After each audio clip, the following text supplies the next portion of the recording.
you. Senator Peters. Thank you, Mr. Chairman, and thanks to all of our witnesses. Thank you for being here. It's an incredibly important topic, and we appreciate your expertise.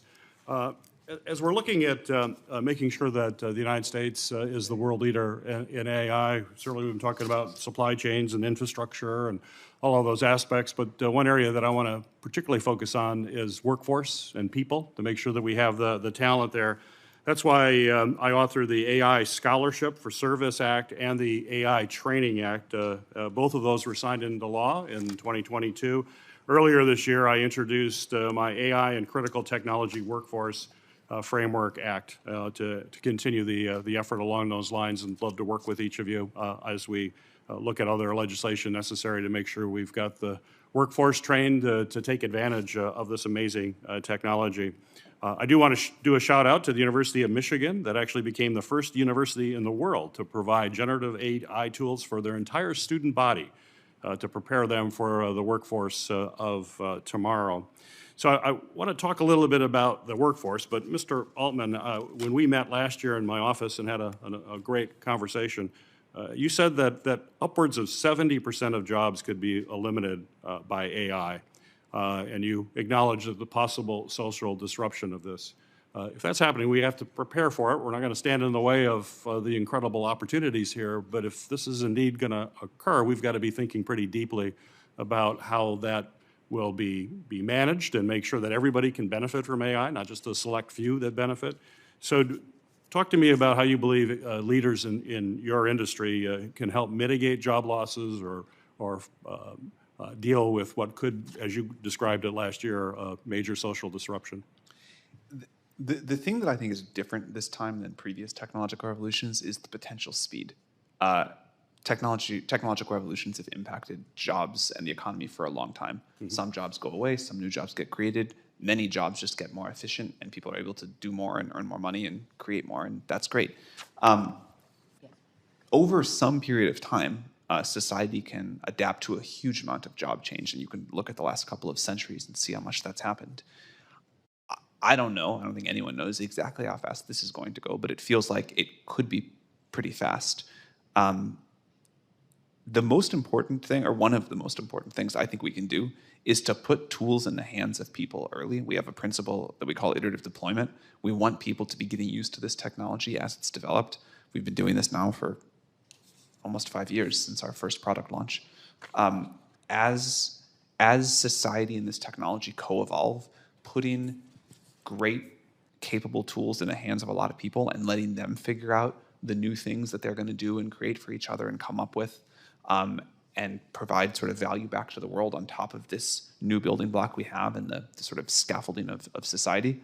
That is, I think, the best thing we can do as OpenAI and as our industry to be a sort of help smooth this transition.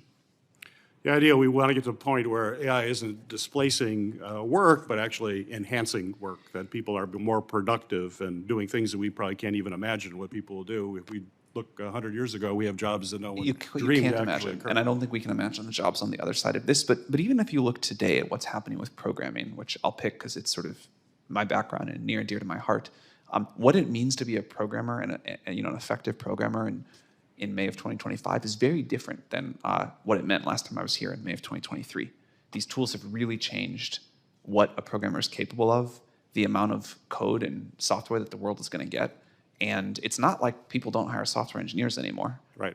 They work in a different way and they're way more productive. Right, right. Dr. Su, we certainly talk a lot about open source AI, but most of the conversation has been about software. However, making technology open and able to work together matters at every level, as you know, from chips that power the devices to the servers that are running behind the scenes.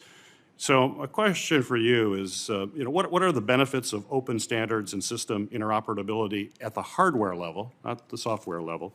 And what are the implications for innovation, national security, as well as resilience in the supply chain? Yeah, thank you for the question, Senator. I think there are an incredible number of advantages to having an open ecosystem at the hardware and the software and the application level. The idea is, there's no one organization or one group that has all the good ideas.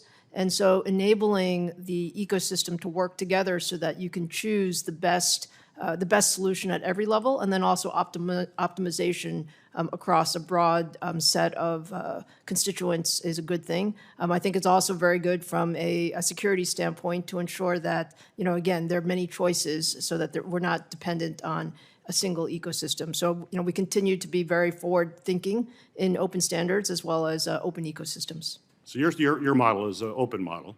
I understand NVIDIA is a closed model. What are the advantages, disadvantages? Which should we be thinking about? I think the major advantage in an open model, and that is something that we very much support, is the idea that we can have innovation come from many different parties. And whether that is hardware innovation, so on the different chips, or that is system innovation on putting all of these things together. And our goal is to make sure that we always have the best of the best.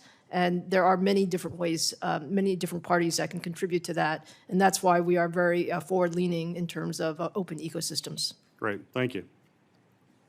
Thank you, Mr. Chairman. Thank you. Senator Fetterman.